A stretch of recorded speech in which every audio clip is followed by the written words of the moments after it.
Hello, I am in Sevilla, Spain after taking a 2.5 hour train ride from Madrid. Super easy train ride, and now here in Sevilla it is absolutely gorgeous, very hot, so I'm seeking shelter and shade. It is much needed, but I just went to the Archivo de Indias. It's like this is a museum that overviews some documents and different relics from the conquest through Central South America, etc., by the Spanish Empire.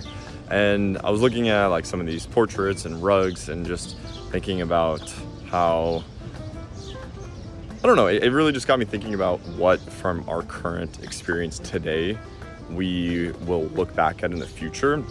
And one funny thing I was thinking about as I was walking through this building, which is this historical building, is that nowadays, especially in the US, a lot of our buildings aren't made to last. They're not made out of stone. They're made out of more disposable material. And it just got me thinking about AI and like generative AI and how in the future you'll be able to, and I mean, you can do this now, but I think in a lot of like museum type settings, basically you'll be able to take videos, of historic places, use generative AI to recreate them. So then you could create an immersive experience in which you walk through them as they were. Which is interesting because right now we like restore buildings, especially in Europe, so you get a sense of what they were like then. You get a sense, but in the future we'll be able to have a significantly more immersive experience using AI, which is interesting. So just it's interesting to think like what's going to stick from 2024 that we'll be interested in seeing in 2100. Who knows? But anyways, I'm gonna keep walking. Probably gonna go inside because it's really hot.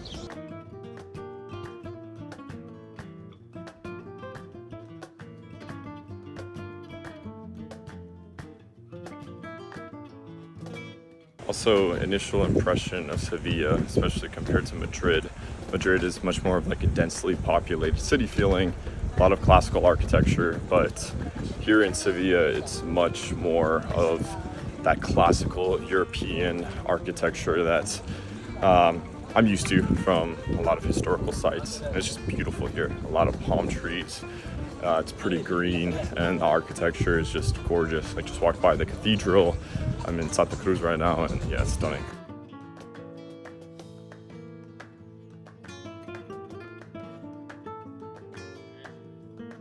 Just grabbed an acai bowl. It is ungodly hot outside, so I had to step inside.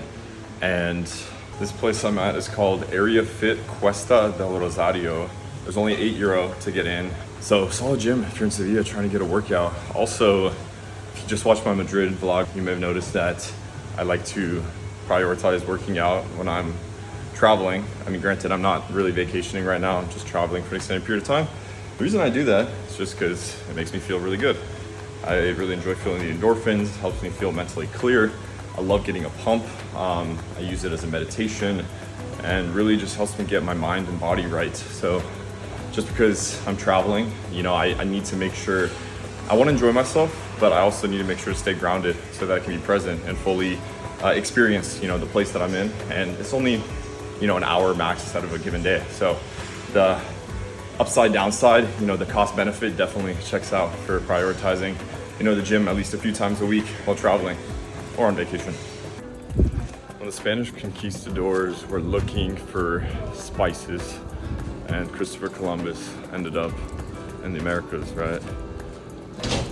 They ended up colonizing all of Central and South America. That's when I was looking. I was in the Archivo de Indias. They're showing some of that history. And I was looking at these portraits of these guys. Couldn't help but think when they were outside wearing these tunics, these super heavy fits, man. They must have been so sweaty, so hot. But I guess deodorant wasn't a thing back then. So everyone was walking around super sweaty and nasty. But nobody could tell the difference because it's normalized.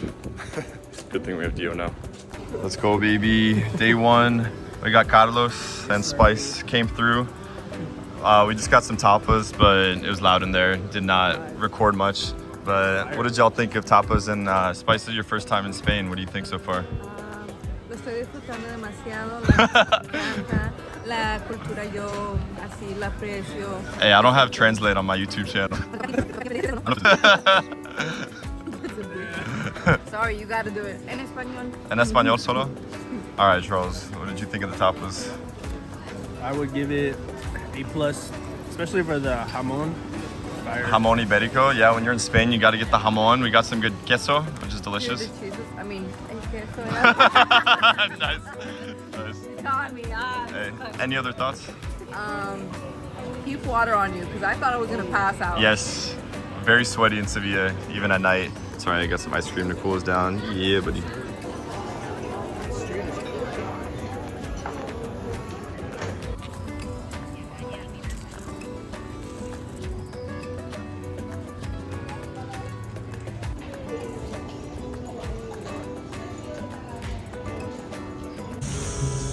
Day 2 here in Sevilla.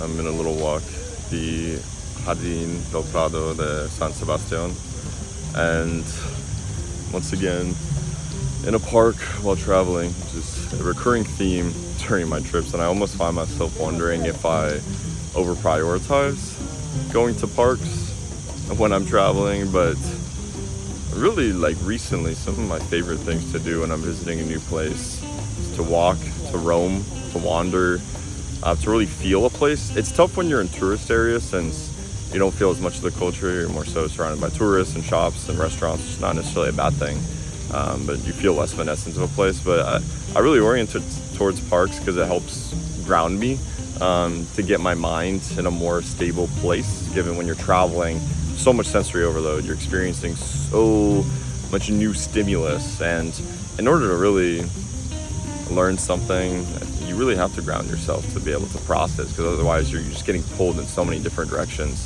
So maybe that's part of it. It's also just relaxing. I just love green space in general, hence why I spent the last 4 years in Denver. But yeah, this is a nice space, just trying to find solace in some shade, especially before it gets too hot in the afternoon.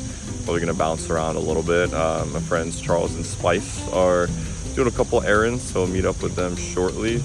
But yeah, I don't think there's any right or wrong way to travel, and I definitely don't lean towards wanting to check off a bunch of things off a list. I think it's nice to see some historical sites, learn about them, but in a lot of ways I think less is more. I think if you take away just a couple things that stick with you, and learn about the culture, learn about the history of a place, even just a little bit goes a long way in conceptualizing, how it can apply to your life and your understanding the world. Even yesterday, I just briefly stopped by the Archive of the Indies, and really helped me bring some perspective to what it was like during those times of the Conquistadors going to the Americas. So I think less is more, and maybe I'm just rationalizing my orientation towards just coffee shops and roaming in parks, but that's what I've been leaning towards. So maybe that'll change as I continue my travels in Europe. We got our jamon, and then this tartare. Scott made it to Europe. Scott, in coming to Europe, what do you usually get excited for now that you've been a few times? I would say now I'm more excited about the food. I'm really focusing now on the food and the food culture. Man, in Italy, you're about to go absolutely ham. Oh yeah. Speaking of food, Scott and I just had a delightful dinner. Our friends Charles and Spice didn't make it out, but they're about to meet us out for some flamenco. We got a variety of tapas, some jamon, lots of different, we got some fish, some octopus, and it was very tasty. Everything, every type of protein. Nice variety. Pork, some Iberian ham. It's very tasty. Oh, this is very intimate. It was nice. You guys ready for this intimate flamenco experience? There y'all skip dinner. Shame. You had a bite. Hey, Dinner's later. Hey, that's fair. Yeah, you were actually early. Yeah, you let Scott and I get a nice romantic dinner.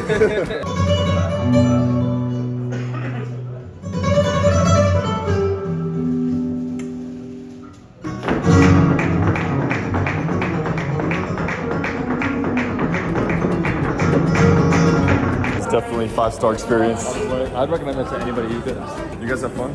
Good job, Charles. You picked a good place. Nice, intimate flamenco experience. I liked it, man. 4 out of 5. I wish wish What? You're tripping, I bro. wish that the lady didn't. No one ever asked for volunteers to get stepped on. The lady didn't say anyone want to get stepped on. Like, so for that reason and that reason alone, I'm dropping in a star. I wish. Let's go up, yeah. But besides that, That was amazing. 5 out. They had a squad up there. They built up tension, had it flow up and down, kept you engaged the entire time.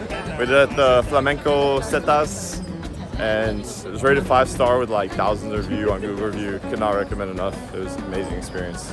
So good. That's a man's Yeah. right there. Almost looking good. He does Even have good Scott's taste. excited. Dude, that was a 5 out of 5. Yeah. Yeah. They fucking pushed it. Yeah, they-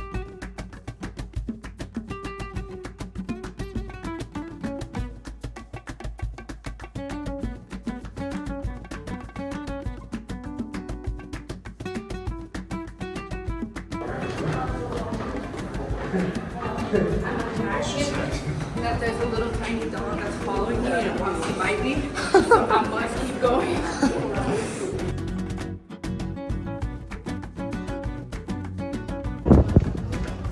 You look pretty graceful up here. So, how did this make you feel? Like I want to go downstairs and get a drink. Nice, una bebida? Sangria. No more.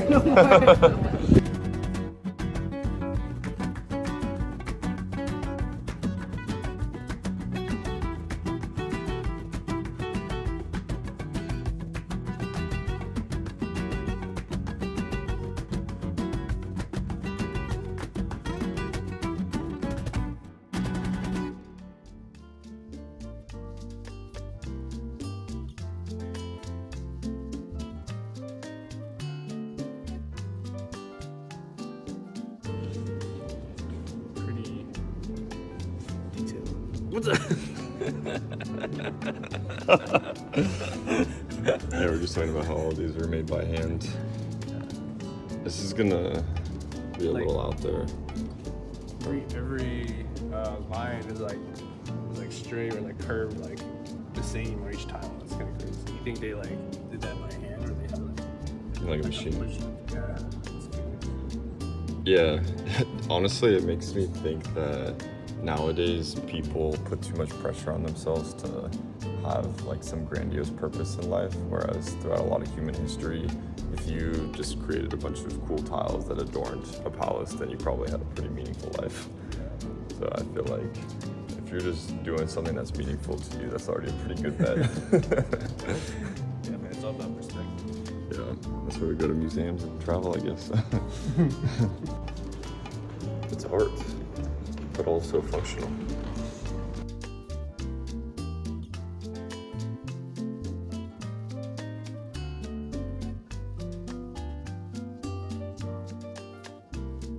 Art Museum Yo 10 in Sevilla, and these machines are insane. They give you visual feedback as you're doing your lift so that you do the full range of motion. It's amazing. Really helpful, especially if you're getting used to the gym or just in general. So, I mean, I imagine this is really expensive, but hopefully you see this at more gyms in the future.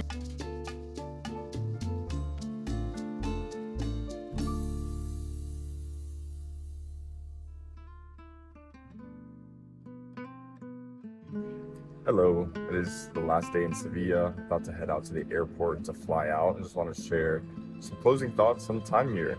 So the whole reason for the trip was to go to a concert last night. I went to see Michael Bibi at the Plaza de España.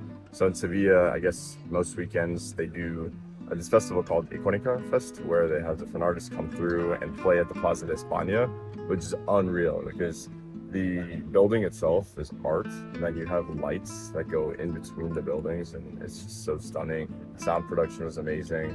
And Michael Bibi, he's an artist I really like who had a rare form of cancer last year, so the prognosis wasn't the best, and he recovered. So this is my first show's back, and so I ideally wouldn't have come to Sevilla when it's so hot, but I had to go see Michael Bibi. But I will say Sevilla in general, I would love to come back here in the spring when the weather's a little bit better. Apparently there's oranges blossoming everywhere in the springtime. It's just a really beautiful place. There's a lot of beautiful architecture, very walkable, great tapas, great food. I think it's a great cozy vacation spot, especially if you're here with like a family or significant other. It was nice to, hang out here with friends, see some of the sights. Like yesterday, we went to the Royal Palace, we went to up the tower and the Cathedral, so checked out the main sites. It was really just nice to walk around. But right now, I am at the Triana market. It's currently closed because it's Sunday. But the reason I'm here is because I went and got a workout again this morning at the gym Yo10. If you want to get a good workout in and you want to go to a solid gym, Yo10 was the spot because I was able to get a 2-day pass for €15. I didn't sleep very much last night because of the concert, and so it's really helpful for me to get the endorphins flowing and get my head straight and just kind of ground myself. And also, I'm really just figuring out how I want to best spend my time traveling the next couple months in Europe as a digital nomad / backpacker. And one thing I've really enjoyed particularly, I've mentioned before, is like creating space for myself to really reflect on this point in my life. And I'm already a really reflective person, but I think having space away from my typical rhythms and routines, it's really helpful, so I could process things in a different way. So that's one thing. But I've just been taking it easy and just reading a lot and just trying to take in my environment and I've been wandering. I've just been walking and just taking in the sights and sounds and smells on foot and really just trying to be mindful and just trying to notice the details. Easier said than done sometimes, especially when there's so much novelty around you. Like, it's easy to miss certain things, but I'm not trying to put too much pressure on myself. Just try to appreciate little things around me, which has been nice. But it's interesting because in my travels coming up, like sometimes I'm with people, sometimes I'm solo, and there's different things I could do.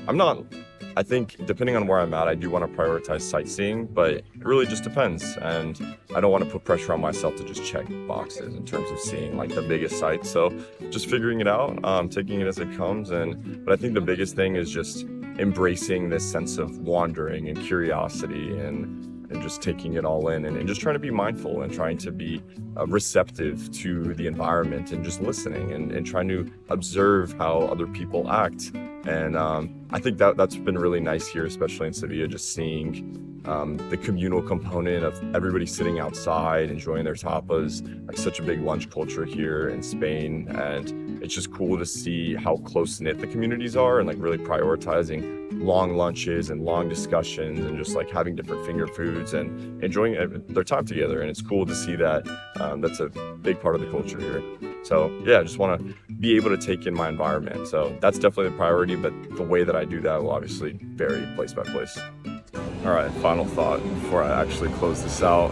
First of all, this neighborhood, Triana, is across the bridge. I haven't spent any time here, but it's pretty bustling. It's nice. There's a lot of people here, a lot of shops. Last thought is that a big intention in general, the fact that the reason I'm bouncing around internationally, taking a break from the way that I typically live my life, is this concept of slowing down to speed up is a big part of it. Because, for example, in my career, there would have been a lot of temptation to keep accelerating forward and to really like continue climbing the ladder, continue to grind, which I think is helpful, and I still want to work hard in my career.